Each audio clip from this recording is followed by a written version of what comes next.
Arch Disability Law Center présente la loi canadienne sur l'accessibilité, le règlement sur l'accessibilité et les normes d'accessibilité. Salut à tous et à toutes. Je m'appelle Laila.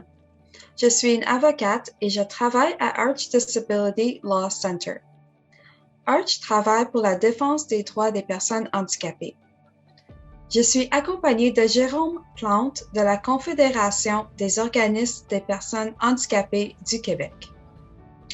Je veux vous souhaiter la bienvenue dans notre série de vidéos. Le sujet en est la loi canadienne sur l'accessibilité. Cette loi est une loi fédérale. Elle est devenue loi en 2019. Nous parlerons des règles et des lignes directrices qui accompagnent la loi. Celles-ci sont appelées règlements et normes. Elles visent à rendre notre pays plus accessible et plus inclusif pour les personnes handicapées et les personnes sourdes.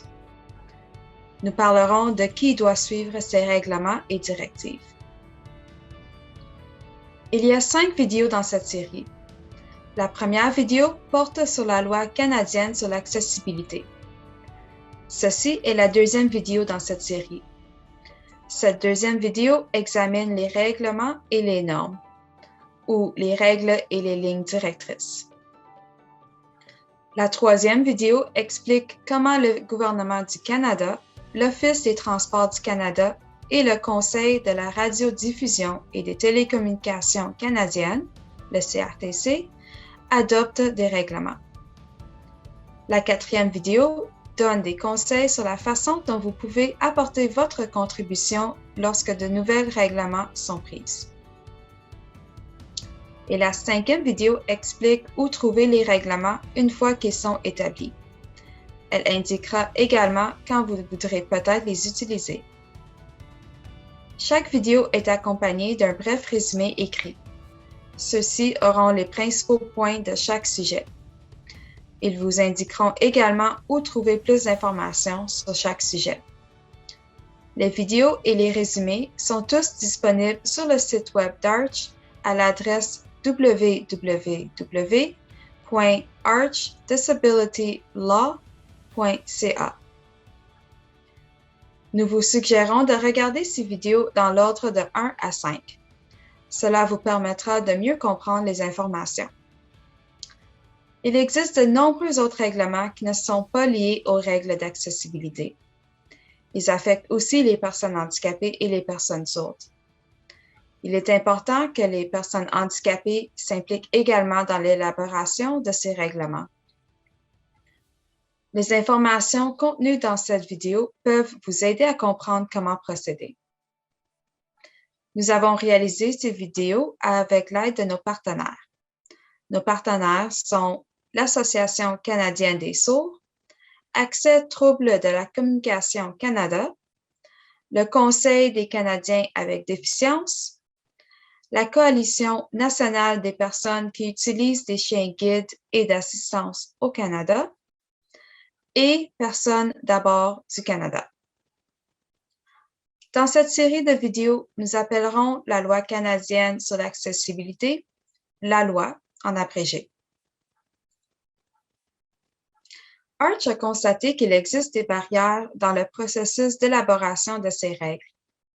Un obstacle comprend tout ce qui ne permet pas aux personnes handicapées d'être incluses dans les commentaires sur ce que ces règles devraient dire. Un obstacle empêche les personnes handicapées de participer à des activités. Vous pouvez lire les recommandations d'Arch sur la façon de supprimer ces obstacles sur notre site web. La loi s'appelle une loi cadre. Qu'est-ce que cela signifie? Cela signifie que rendre le Canada plus accessible est l'objectif global de la loi. Elle regarde la situation dans son ensemble.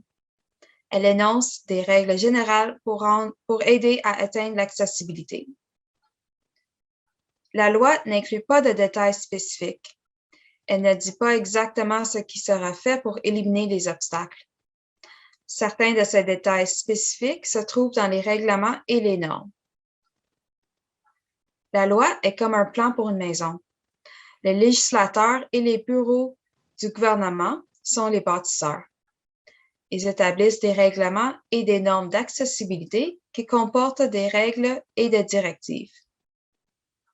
Ce sont pour le gouvernement fédéral, les entreprises fédérales et les organisations fédérales. La loi leur dit de rendre leur organisation accessible à tous.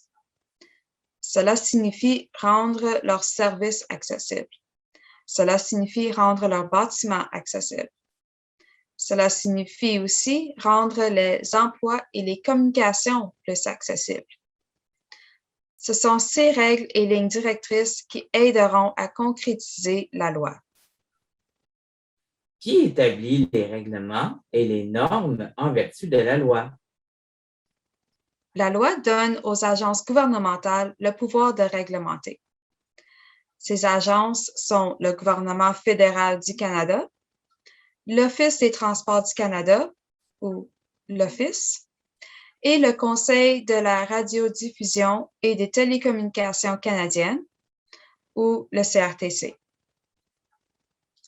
La loi a également créé une nouvelle organisation. Elle s'appelle Normes d'accessibilité Canada. C'est une organisation gouvernementale.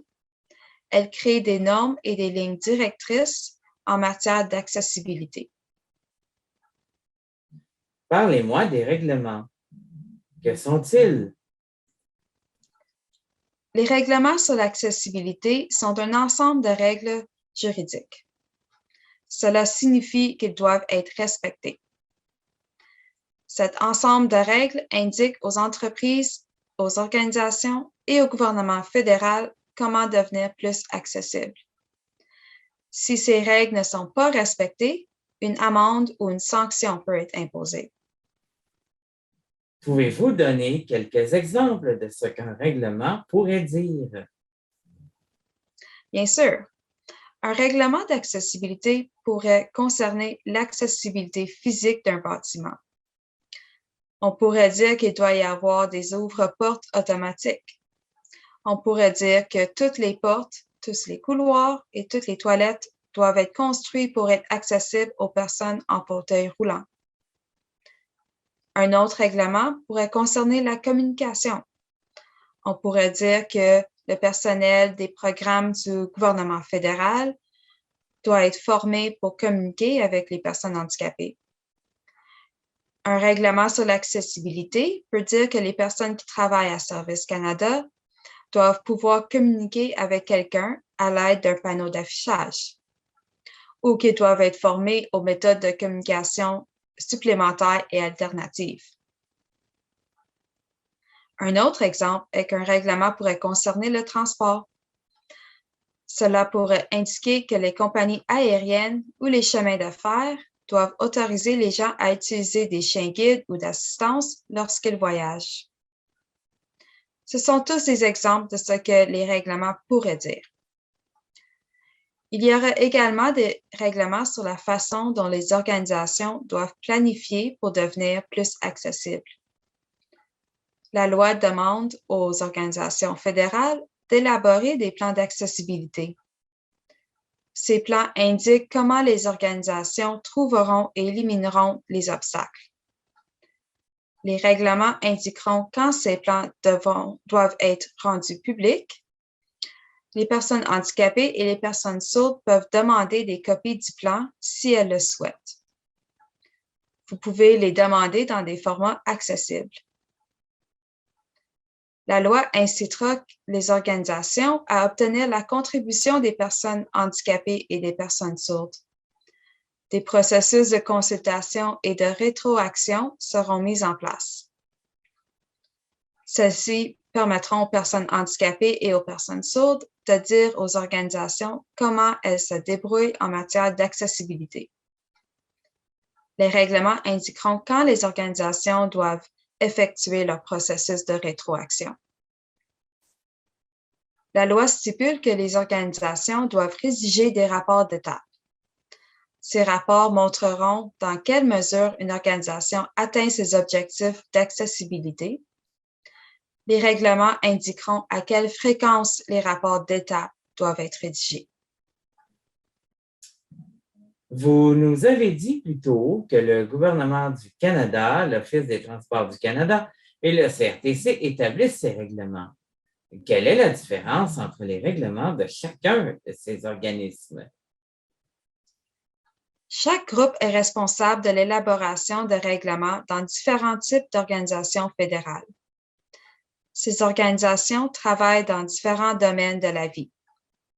Chaque groupe établit ses propres règles d'accessibilité. Le gouvernement du Canada peut établir 3 types de règles d'accessibilité. Le premier type est un ensemble de règles pour les bureaux du gouvernement fédéral. Cela comprend les programmes fédéraux comme l'assurance-emploi. Il comprend les agences gouvernementales fédérales comme le Tribunal canadien des droits de la personne. Il comprend également certaines entreprises comme les banques et les sociétés minières. Ces règles indiqueront comment ces programmes, les agences gouvernementales et les entreprises doivent devenir plus accessibles. Le deuxième type est un ensemble de règles qui indiquent aux organisations fédérales quand et comment élaborer leur propre plan d'accessibilité. Elles leur expliquent comment obtenir la contribution des personnes handicapées et des personnes sourdes. Elles expliquent également comment signaler s'ils atteignent leurs objectifs d'accessibilité. Le troisième type concerne les règles relatives aux sanctions et à l'exécution. Celles-ci sont destinées aux organisations qui ne respectent pas les lois sur l'accessibilité. Ces règles signifient que les entreprises et les organisations fédérales devront faire de nouvelles choses. Ces éléments peuvent contribuer à accroître l'accessibilité. Par exemple, les règles pourraient dire que des facilitateurs de communication doivent être fournis pour les audiences devant les tribunaux. Ils devront peut-être fournir une technologie assistée que les personnes handicapées et les personnes sourdes utilisent. Par exemple, la plupart des personnes sourdes n'utilisent plus le téléscripteur pour la communication. Cela signifie que l'avoir comme seule option de communication peut créer un obstacle. L'Office des transports du Canada supervise les activités liées au transport. Il peut réglementer ce que les chemins de fer, les compagnies aériennes, les traversiers et les autobus qui voyagent entre les provinces doivent faire pour être plus accessibles. Il peut également établir des règlements sur la façon dont les fournisseurs de transport élaborent des plans d'accessibilité et en font rapport. Il peut également édicter des règlements sur l'application de ces règles. Ces nouveaux règlements visent à éliminer les obstacles auxquels sont confrontées les personnes handicapées et les personnes sourdes dans leur vie de tous les jours. Permettez-moi de vous donner un exemple. Disons qu'une personne sourde se trouve dans un aéroport. Elle veut savoir quand un vol arrive. Imaginez maintenant que l'aéroport fasse une annonce sur son système de haut-parleurs changeant l'heure d'arrivée du vol. Ils ne mettent pas d'avis sur le panneau d'affichage écrit. Cela signifie que la personne sourde n'a aucun moyen de savoir que l'heure d'arrivée du vol a changé. C'est un obstacle. Voici un exemple de situation que ces règlements sur l'accessibilité pourraient résoudre. Le CRTC peut établir des règlements sur ce que les fournisseurs de radio, de télévision, de téléphone ou d'Internet doivent faire pour respecter les règles de planification et de rapport de la loi. Par exemple, le CRTC pourrait dire qu'une compagnie de téléphone doit inclure dans son processus de rétroaction. Cela pourrait dire que le processus de rétroaction doit avoir une personne de référence qui obtient toutes les contributions des personnes handicapées et des personnes sourdes.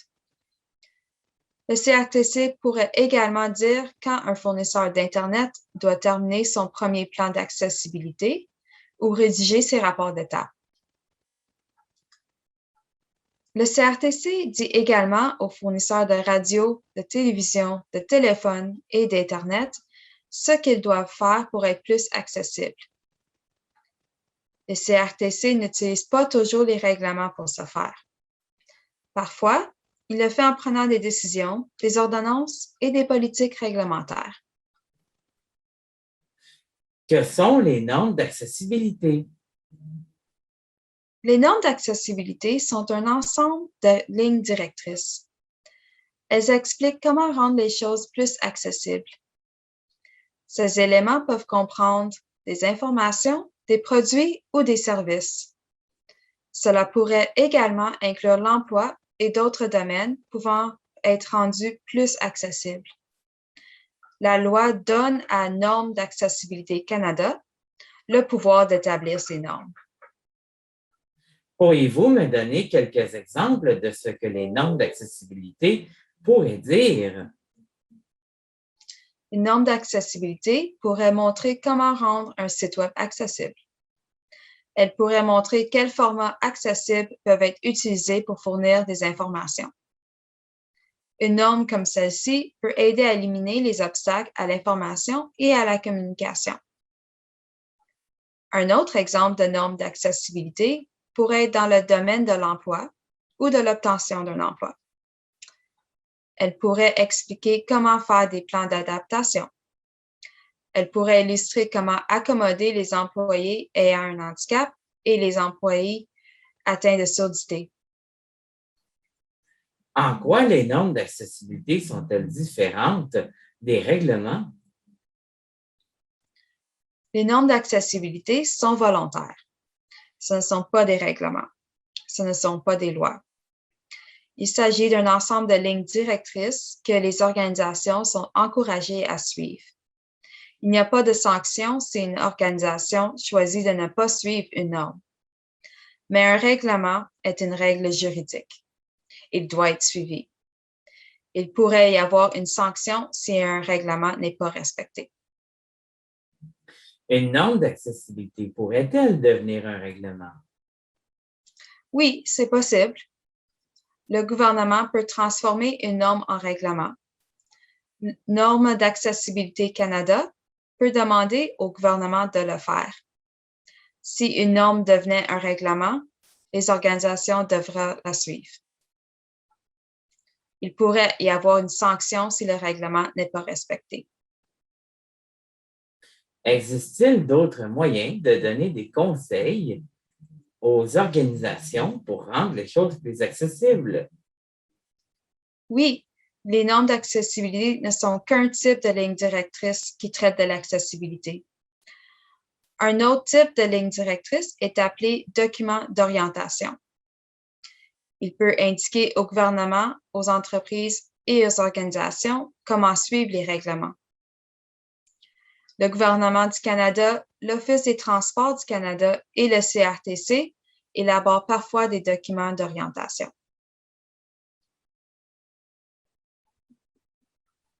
Voici quelques points clés à apprendre en regardant cette vidéo. La loi fixe des objectifs en matière d'accessibilité. Il donne des règles générales sur ce que les organisations fédérales doivent faire pour rendre les choses plus accessibles. Il indique également quels bureaux gouvernementaux et législateurs établiront des règles plus spécifiques. Les règlements ou règles d'accessibilité indiquent aux organisations fédérales ce qu'elles doivent faire pour éliminer les obstacles. Ces règles donnent des détails sur ce qui doit être fait. Le gouvernement fédéral doit suivre ces règles. Les entreprises et organisations fédérales doivent également suivre ces règles. Ces règlements sont pris par le gouvernement fédéral, l'Office des transports du Canada et le CRTC. Les normes d'accessibilité donnent des directives sur la façon de rendre les choses plus accessibles. Ces normes sont volontaires. Les organisations fédérales peuvent choisir si elles veulent suivre les lignes directrices.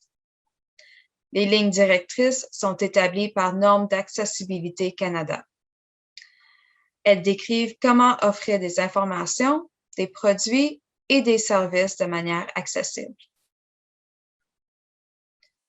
Nous espérons que vous avez apprécié cette vidéo. Vous trouverez plus d'informations sur les règlements dans les autres vidéos de cette série. Les autres vidéos vous en diront plus sur la façon dont les règlements sont élaborés. Elles décriront comment chaque agence établit ses propres règlements ou règles. Cela comprend le gouvernement du Canada, l'Office canadien des transports et le CRTC. Les vidéos décrivent également ce qui se passe une fois les règlements pris. Les vidéos expliquent comment les personnes handicapées et les personnes sourdes peuvent donner leur avis lors de l'élaboration des règlements. Nous espérons que vous regarderez les autres vidéos de cette série.